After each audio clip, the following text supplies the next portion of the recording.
Not far from Las Vegas and separating Nevada and Arizona along the Colorado River, the 726-foot-high Hoover Dam is among the greatest of modern engineering projects. It was so gigantic in its dimensions and so vast in its economic significance that progress of its construction between 1931 and 1935 was followed with great interest throughout the world. I was a young Marine with orders in hand to report to the 1st Marine Division at Camp Pendleton, California, the first time I came across this dam.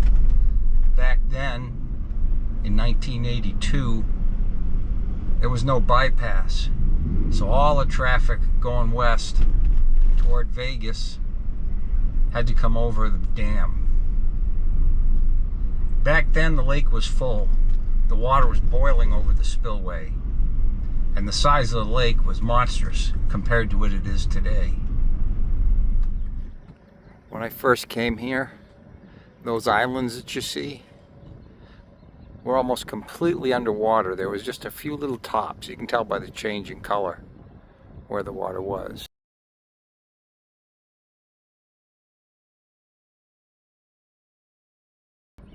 And the marina, that was over there.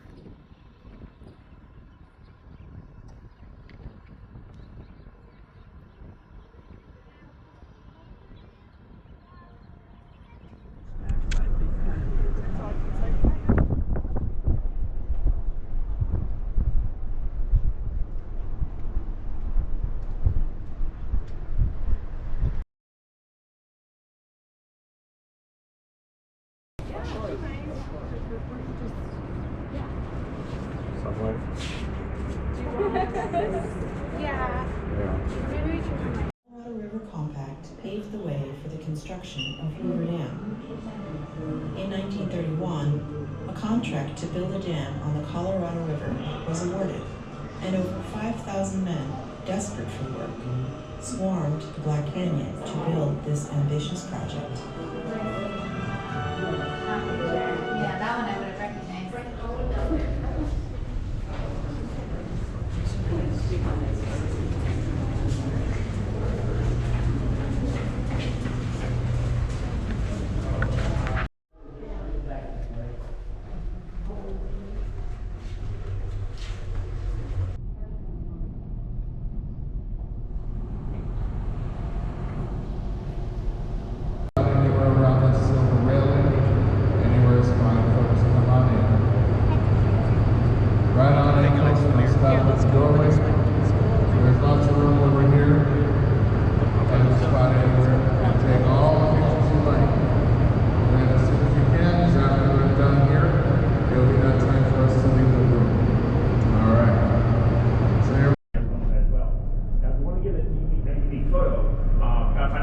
Because in the very center of the dam on the lake side there's a platinum vault, and that's the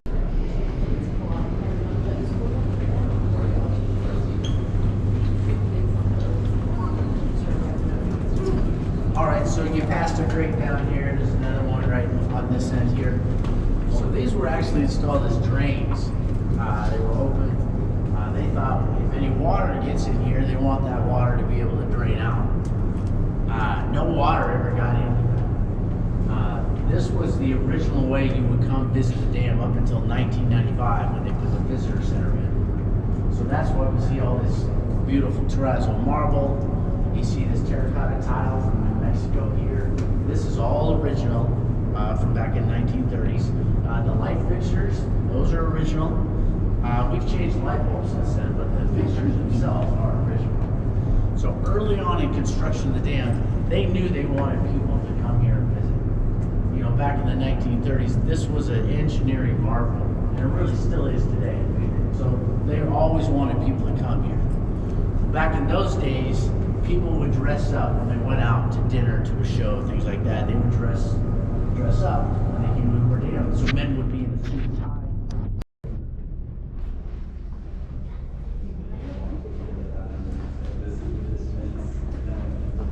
So this was initially put in as a head shack.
scary because I walked on there.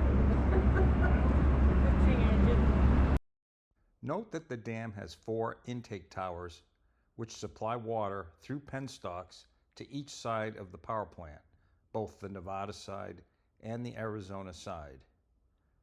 In this picture taken during construction, you can gauge how tall they are and see that they do not reach all the way to the bottom of the dam. The water pressure reaching the turbines is diminished due to the low depth of water. Currently, there is only 65 feet of water above the lowest intake openings. And unfortunately, the snowpack over the last 2 years has been well below average, meaning that the lake could conceivably go to low pool in the coming years. By the civil engineers.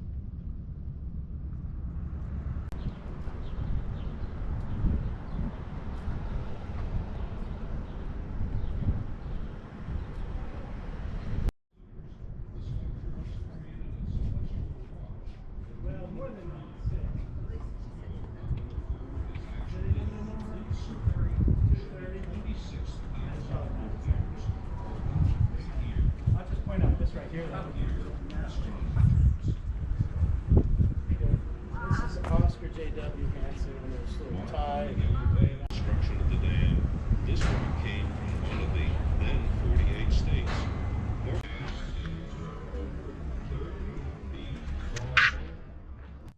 This statue depicts Joe Kine, who performed the work of a heist scaler at Boulder Dam.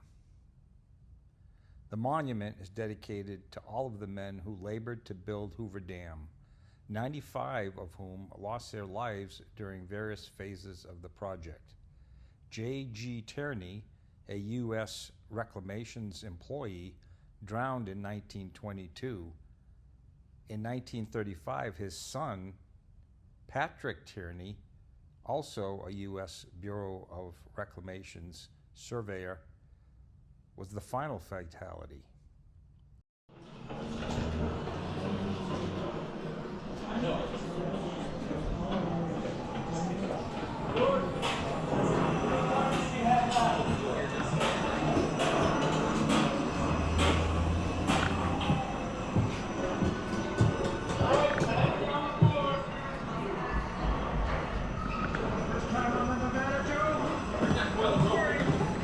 John, can you just confirm that elevation level of Market King that came from?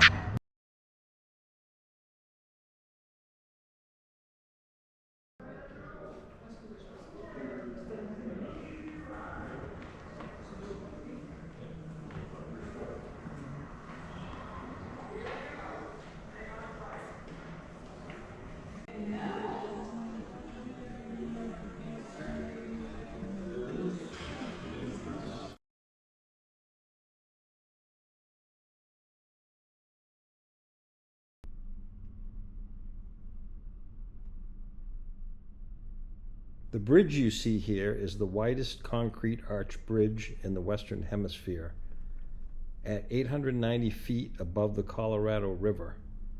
It was jointly named the Mike O'Callahan-Pat Tillman Memorial Bridge.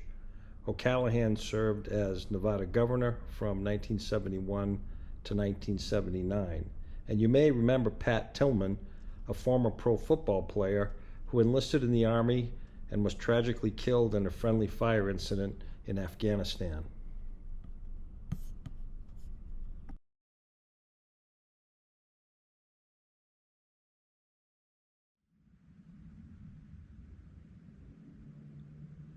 For young people growing up today, you know, they talk about how affordability makes it tough for them to get into a house, or maybe the labor market isn't so good that they can find a job even though they have a 4-year degree.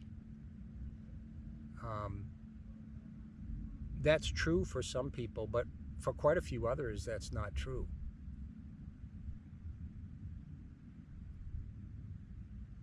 You need to obviously know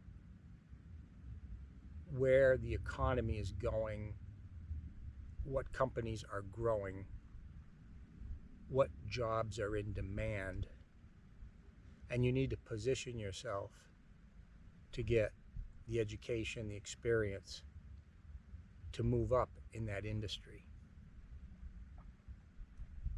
Then you work hard, you're successful in like an entry-level position, you get a promotion to another level. At some point, your career progresses and you have people working for you. And as a team, you make your goals. That is how you can get ahead. You can start your own business for sure if you have a niche. But it can't be, oh, I'm going to start a gym. Well, you know what? There's a lot of competition in that. It's got to be, if you're going to start a business that's going to be relevant. How do you know this as a young person? Well, stop going to the bars and drinking every weekend. Start doing some homework. Get yourself in a position where you can grow, learn, succeed, and most importantly, you need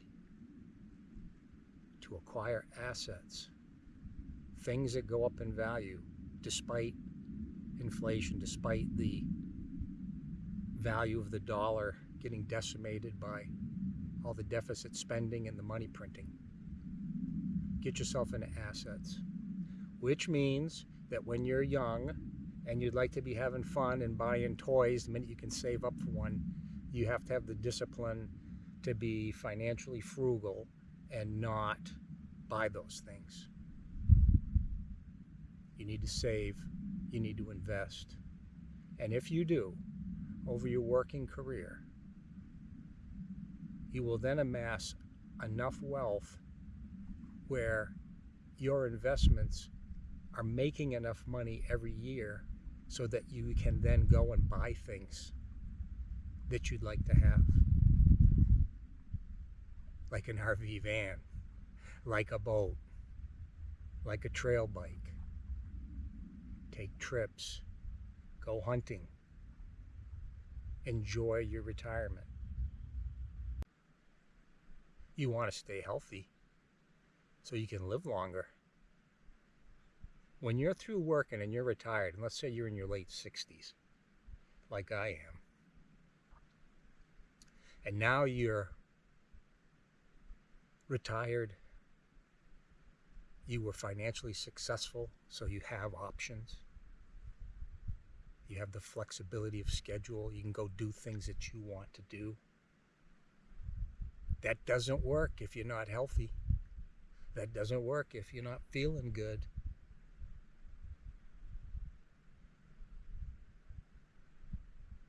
If you're watching, I say a rant, I guess I'm just babbling on here, but if you're watching this and you are older, retired, and you're not happy with your health or your physique, get started and start easy so that it doesn't kill you, and do it real slow and do it over time.